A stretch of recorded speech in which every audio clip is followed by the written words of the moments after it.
Hey guys, in this video I'm going to show you how to edit a TikTok from A to Z. How to build and paint a Gundam model. How to paint before beginning. Today I summarized some pointers that you guys can act on right away to improve your gameplay immediately. Hello everyone, just like the clips you've just seen, today we would like to discuss procedure text. At this very moment, we are going to learn about social function, text structure, and language features of procedure text. Hari ini kita akan belajar tentang fungsi sosial, struktur teks, dan juga fitur kebahasaan dari teks prosedur. In the end of the lesson, I hope that you can show your understanding by making your own procedure text. But first thing first, let us discuss the basic thing about procedure. Have you ever read a tutorial or watch a tutorial? Any tutorial? Games tutorial? Oke guys, kita sudah ada di loading screen-nya guys. Jadi di sini kita bakal membahas cara bermain Hero Pakuito guys ya. Makeup tutorial? Hai guys, assalamualaikum warahmatullahi wabarakatuh. Or maybe tutorial for college enrollment? Halo, selamat datang di channel aku. Nah, gak kerasa ya SNM. All of those are procedure text. Jadi semua itu adalah teks prosedur. Tapi ada juga teks yang seperti procedure, padahal bukan procedure. Now, please look at the text on your screen. Coba dilihat dulu teks yang ada di hadapan kalian. Itu ada teks judulnya Here are 9 ways you can become a great friend. 9 cara menjadi teman yang baik, teman yang hebat, teman yang keren. Nah, kalau kalian lihat, sepertinya itu adalah teks prosedur, tapi ternyata bukan. Begitu juga dengan teks ini, tentang COVID, cara melindungi diri dari COVID. Look at the points. If you read the point, kalau kamu baca poin-poinnya, di situ misalkan wear mask, avoid crowds, kemudian jaga jarak juga. 3 hal tersebut tidak berurutan. Maksudnya adalah bahwa 3 hal tersebut bisa dibulak-balik. Yang penting dilakukan semuanya. That's the difference between this text and procedure text. This kind of text is called protocol. Protocol is a text that show, tell, explain what to do or not to do. Jadi protokol itu satu teks yang ngasih tahu sesuatu yang harus kita lakukan dan tidak harus kita lakukan. Di dalam protokol itu sepertinya ada langkah-langkah 1, 2, 3 dan seterusnya. Tapi bedanya dengan prosedur adalah kalau di prosedur langkahnya itu harus urut, tidak boleh loncat-loncat, gak boleh dibulak-balik. Kalau protokol bisa. Kalau mau goreng telur, misalkan ya, telurnya dipecah dulu, isinya ditaruh di wajan. Nah, gak bisa dibalik, gak bisa telurnya ditaruh di wajan dulu terus baru dipecah. Ya salah. There's one more text that looks like procedure. Procedural recount. Jadi ada satu teks yang mirip sama prosedur, namanya procedural recount. Basically it is a recount.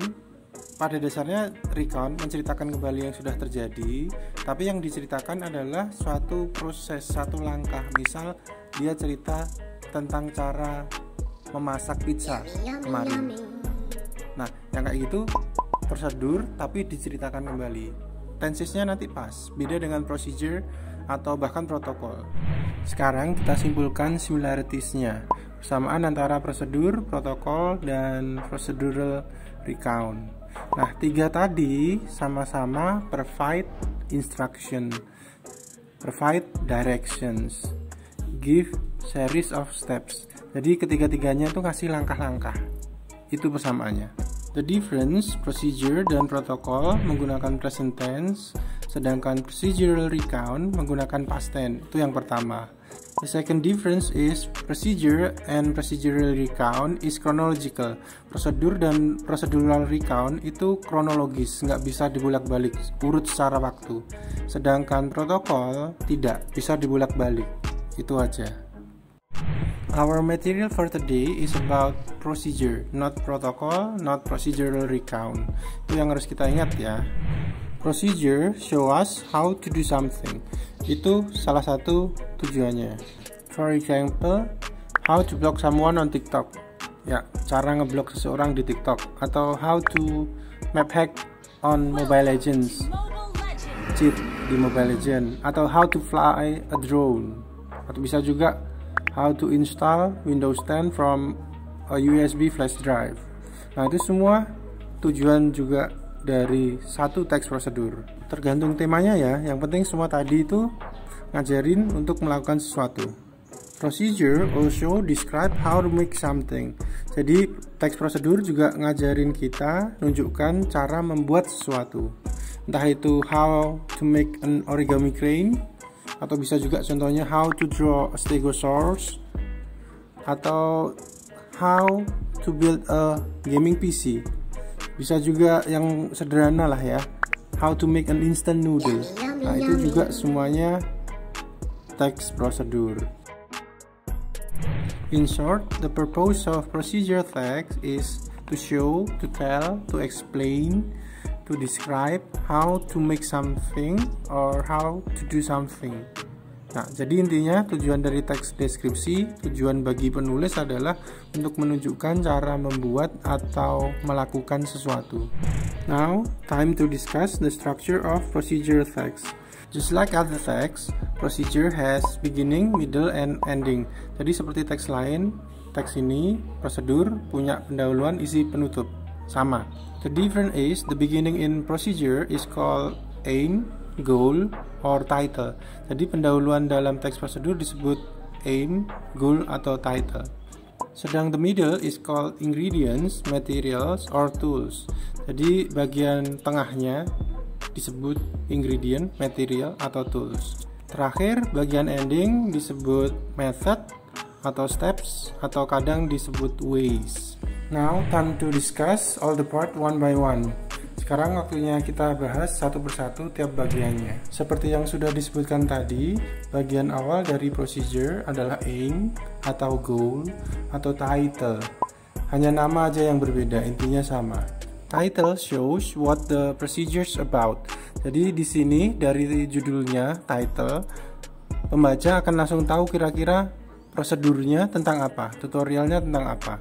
Misal kalau titlenya bilang how to eat sushi by hand, berarti ya the text is about how to eat sushi, and the purpose is to inform how to eat sushi by hand properly. The middle part of a procedure is different with the first and the last part.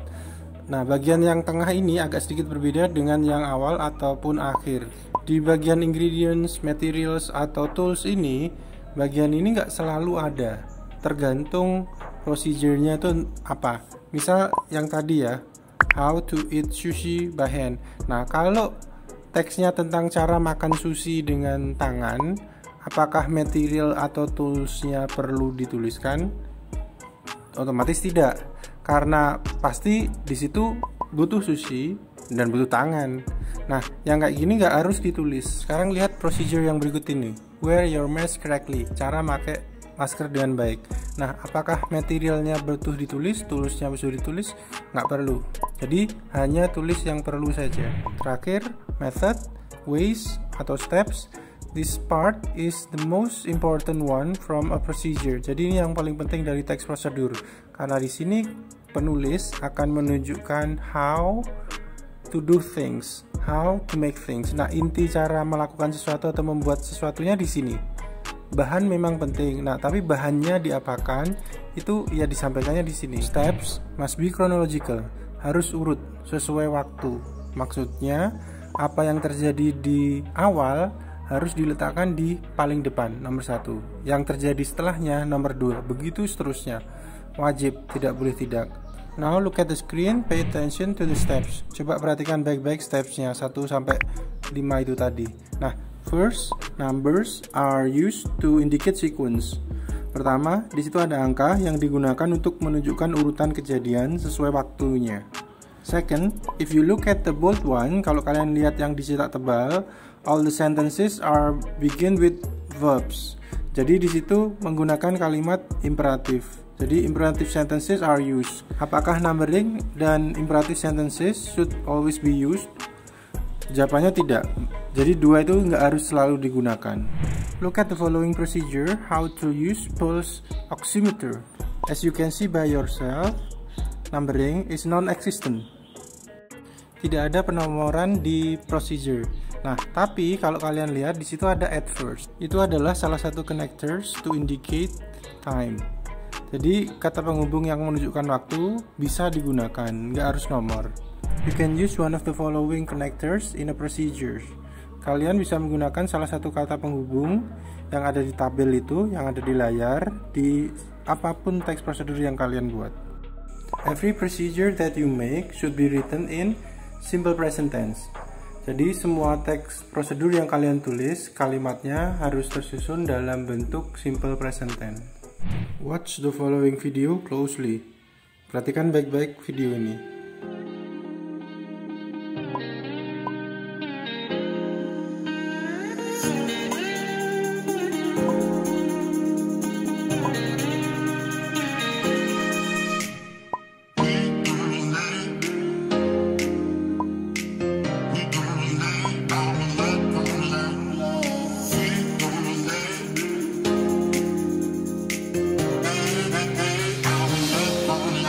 Okay, let's discuss the clip for a while. First of all the parts of procedures are there. Jadi semua bagian dari prosedur itu sebenarnya ada. Title ada, materials walaupun tidak tertulis, tidak diucapkan, tapi secara tersirat ada. Karena apa? Karena tujuannya kan menggambar, tulis, gambar. Materialnya apa? Otomatis kertas sama pensil atau pulpen. Dan semua orang tahu, nggak perlu ditulis, tahu lah. Anak kecil pun tahu. Yang belum bisa menggambar tulis pun tahu. Jadi nggak harus disebutkan. Steps ada juga, tidak disebutkan, tidak ditulis, tapi ada, terlihat. Nah, yang perlu kalian perhatikan, kalian harus membandingkan klip tadi dengan yang seperti ini, seperti yang ada di layar kalian. Coba lihat, perhatikan tulisannya. Di situ ada procedure how to tie shoelaces, cara mengikat sepatu. Nah, di situ hanya ada tulisan aja, nggak ada gambar, sama sekali nggak ada. Nah, itu sama kayak klip yang tadi. Jadi ada penjelasannya, tapi penjelasannya berbentuk visual aja, tidak diucapkan. Ingat loh ya, yang tadi video itu berarti gambar bergerak. Gambar bergeraknya ada.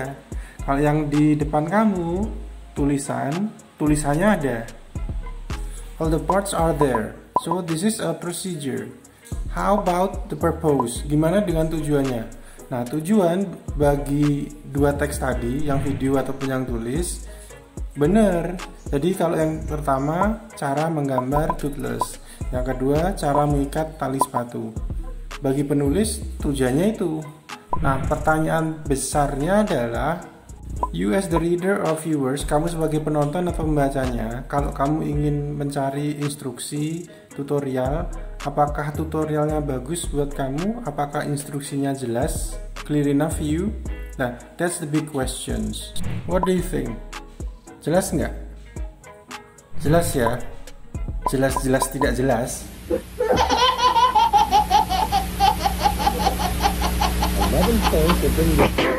Jadi the video and the instructions, the written procedure itu is difficult to understand because the written one doesn't provide any pictures, while the video one doesn't give any written or spoken steps or other part of the procedure. Now please look at this written procedure. Which one do you think is easier to understand? The previous, the written only procedure, or this one, the written with pictures procedure? Mana yang paling mudah dipahami? Procedure yang hanya tulis saja atau tulis dengan gambar? Nah, the previous procedure use only one way to give explanation of steps. This one, the written with pictures, give two ways. Jadi dia yang tadi ngasih penjelasan cuma satu cara. Yang ini stepsnya dijabarkan dengan dua cara, tulisan dan gambar. Yang lebih dipahami yang mana? Otomatis yang terakhir. Yang pertama lebih sulit. Okay, let's compare those videos with the following ones. Coba kita bandingkan video sama teks tulis tadi dengan yang berikut ini. As you can watch it by yourself, there's a title in the video tutorial and there's also written steps. Jadi stepsnya tertulis juga di situ, judul ada. Yet there is no spoken instruction. Jadi di sana nggak ada instruksi secara lisan.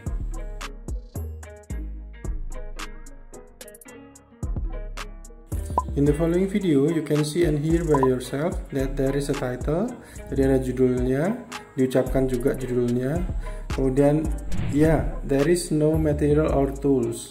The same like other video. Bener di sini ada material atau tool, bahan atau alat nggak ada karena bahan alatnya kan ya cuma itu aja, semua orang tahu. But unlike other video, nggak seperti video sebelumnya, the steps here in this video, the steps are spoken. Jadi di sini instruksinya, langkah-langkahnya dijelaskan. Jadi when the artist draw the lines, make a circle or anything, he explain what he wanted to do and how he do it. Jadi di sini dia menjelaskan apa yang mau digambar, mau menggambar apa, dan cara dia melakukannya. Instruksinya ada, spoken, lisan. Hey there, today I'm going to show you how to draw Toothless from How to Train Your Dragon. So we're going to start in the center of our page, and we're going to start with the eye. Let's start in the center here, and draw a curve that goes out, curls around the side, and then back to that same point. So we just want to make a sharp little point at the end there. That's for the inner part of the eye. Di sini dia menjelaskan apa yang dia lakukan dan cara dia melakukannya. So the flipped version of this side here for the left eye. So we're just going to go out. In this part, he said that he used his eyes to check the size and shape of the thing he drew. To make sure that they're the right size and shape. From here, let's draw the pupil. So up here. Hal itu tentu saja tidak terlihat kalau tidak dikatakan. Okay, now we've come to the end of the video. Everything that needs to be explained has been explained. Semua yang penting udah dijelaskan. Sekarang kita coba simpulkan, kita coba summarize. Let's start the summary from the social function. For the writer, the social function of procedure is to describe, to show, to tell, to inform, to explain how to do something or how to make something. Itu aja. Jadi untuk kasih tahu cara melakukan atau membuat sesuatu. Text structure of a procedure begins with a name, a goal, or a title. After that, there is materials or ingredients or tools, but sometimes this part is not written because it is obvious. The final part is method or ways or steps. The use of connectors, simple present, and imperative sentences are the language features of procedure. So that's it. Thank you for joining the class. Terima kasih udah gabung ke kelas ya. Deeply apologize if I say something wrong. Mohon maaf kalau ada yang salah, maaf banget. Feel free to contact me if you have questions. Terima kasih.